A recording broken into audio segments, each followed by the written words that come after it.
It was the time of July 1947. From all over America, the news of UFOs was floating on media and news. Start of this news was 1 month ago, in June 1947, when private pilot Kenneth Arnold claimed that while he was flying plane he saw a UFO, which were flying in the speed of 1,200 miles per hour in western United States, and media linked that this is due to nuclear testing of government, which called aliens. But all of this news was faded, but these was not for a long time. Around 1970, people again claimed to see UFO in New Mexico. So let's understand what is the real truth of aliens and Area 51.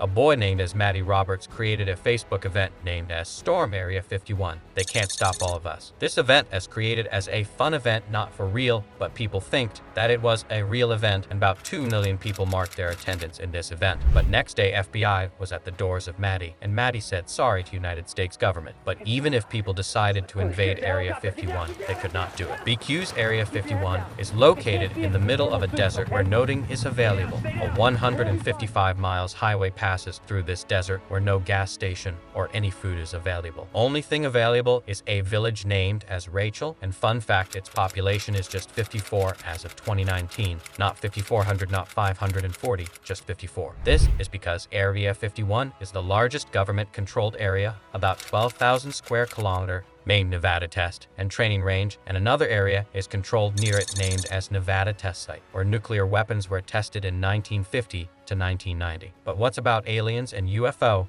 Remember when I told you that these UFO sightings were increased in 1970s? That was actually the plane or a fighter jet tested by CIA known as Blackbird SR-71. By now you had found what was the real UFO, but still some people like Bob Lazar make some theories. In 1989, Bob claims that he had worked in Area 51's 4 base. He claimed that government gave him real UFO and told him and his team to reverse engineer it. But we know that he told us lie. And also, I told you about a event. Actually, when the event happened, only 6,000 people joined, and fun fact, the event turned into a music party where everyone was wearing alien costumes. But you know, this hype is not only in America, it's now spread all over the world, and it helps Nevada's tourism. But USA's government also have some children lunch guidelines, which some product don't follow. If you want to check why Lunchly is not for USA, click on this video.